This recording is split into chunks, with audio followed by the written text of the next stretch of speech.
So photochemical smog is the brown smog, and it forms from transportation, and it usually is either your nitrous oxide or nitrogen dioxide, your ozone, and your volatile organic compounds.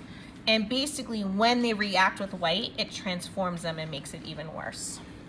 So if you look at your little diagram here, it shows you examples of industrial smog and examples of how it's made. Now, if you look over here on the next one, this is your photochemical smogs. Again, here's your hydrocarbons, your gasoline, your diesels, your mixes of everything, mixing with ozone, and this is how you get your photochemical. And this is what they have in LA. It's the photochemical smog. Pennsylvania, the East Coast has this a lot, as well as London. So just keep that in mind. Now, California has emissions are the lowest limits, which is the best in the nation. And that's because they have the worst air quality. They actually do smog checks, and it's really a great way to reduce emissions. So this is what California does. Okay. Now, when I was growing up, all they talked about was the ozone hole and how we've created a hole in the ozone and we're destroying the ozone. So the stratospheric ozone thinning, or the ozone hole, that's what they're talking about, the ozone in the stratosphere, was caused by chlorofluorocarbons, or CFCs. And this is the chemical writing of it. So it's carbon, chlorine, and fluoride. And what they do is they take oxygen atoms from the ozone. So what happens is they break up the ozone to steal a single oxygen atom. And when we have this hole in the ozone, it actually allows more UV rays to reach the earth. And because of this, we have now higher levels of skin cancer. Our crops are getting more damaged because they're experiencing drought or burning, which is going to cost us more money. And it actually affects the productivity of the ocean's plankton decreases, meaning we have a lot less oxygen in our ocean. So that affects a lot of our aquatic life. So this is why the ozone hole is bad. All right. Now, remember, how do we have ozone in the stratosphere? Okay, ozone again is when oxygen plus a single oxygen molecule, so gaseous oxygen plus a single, form together to give you O3. Then what happens is sunlight breaks it down. So when you add ozone with UV radiation, it breaks it down to diatomic oxygen, which we breathe, and a single. And then it reforms again to create ozone. So when CFCs come into play, it destroys it. So you have your chlorofluorocarbons come in, plus the sunlight, and it breaks down and releases extra chlorine. So then this extra chlorine combines with the ozone, and it destroys the ozone. So then we get more oxygen, but then we also get the leftovers. Now, CFCs used to be used regularly in our refrigerators, our aerosol cans, and our air conditioners.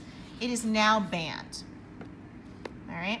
So just make sure you remember, tropospheric ozone is bad, stratospheric ozone is good. It's the same ozone, but depending on where it's located, it has a different role.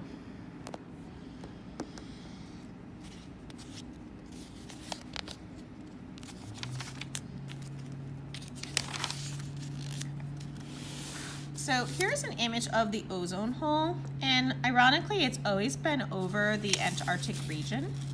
This is from 2006, a satellite image, and you can actually always go online and they'll show you like the size, and it changes throughout the year.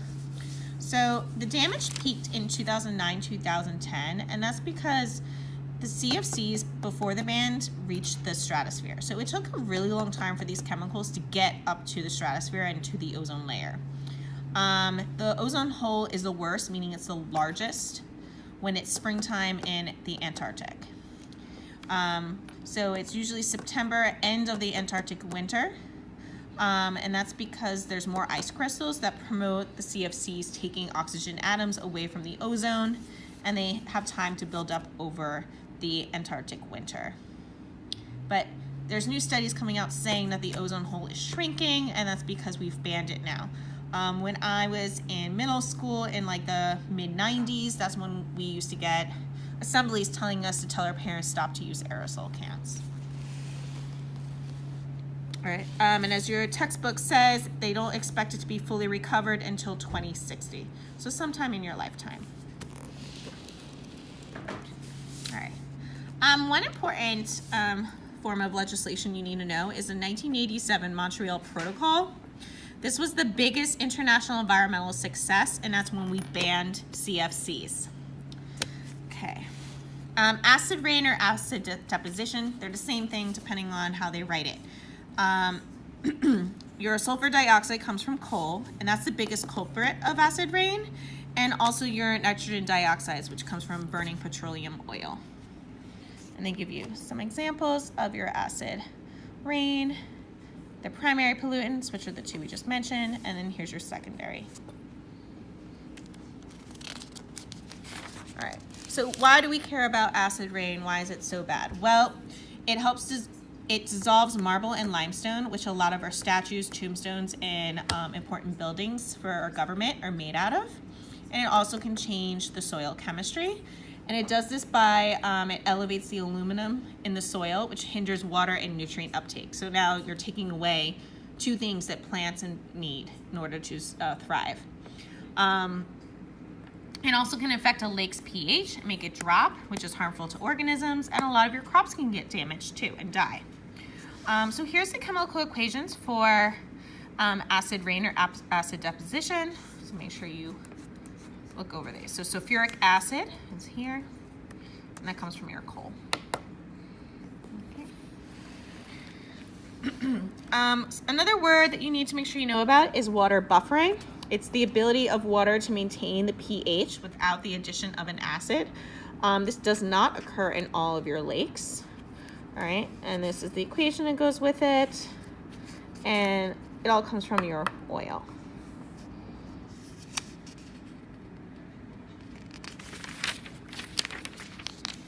All right, indoor air quality. Okay, in developed countries, the #1 indoor air pollutant is cigarette smoke. #2 is radon, which is naturally occurring, and these both cause death. In developing countries, the #1 indoor air pollutant is indoor cooking fires. Radon, we've talked about this, but radon is naturally occurring in bedrock, and it's from the decay of uranium. And this is a major issue in any places that have basements. And radon's bad because it causes lung cancer.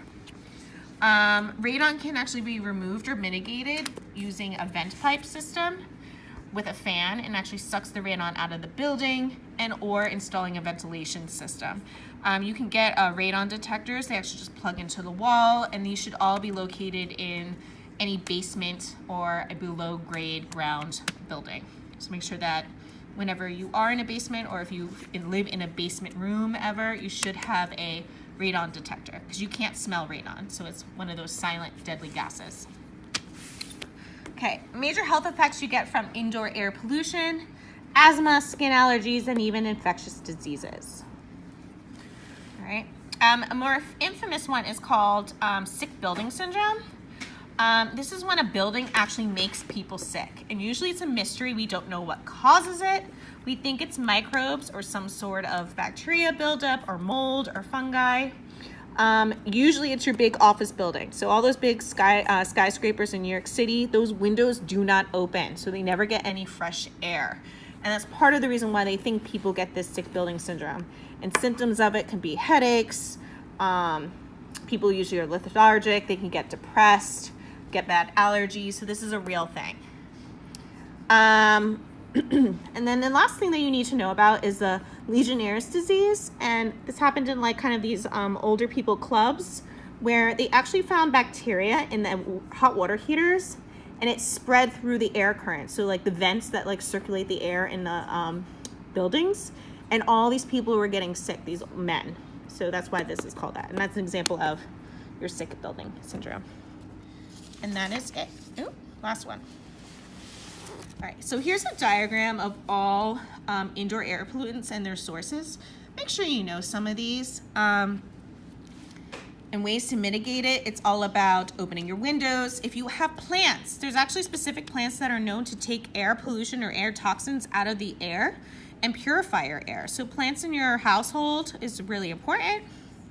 VOC-free paints, stains, and varnishes. Make sure that you use those. It's readily available now, so there's no reason to buy the stinky, smelly stuff. Don't smoke inside.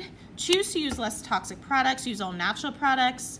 Bleach is a perfect example, or a lot of your cleaning fluids. So anytime you use a cleaning material and you can almost feel your nose tingle or burn, this usually means it's toxic. And also no fires indoors. So yes, everyone loves a fireplace. However, it's actually not very good for you. And that is it for chapter 17.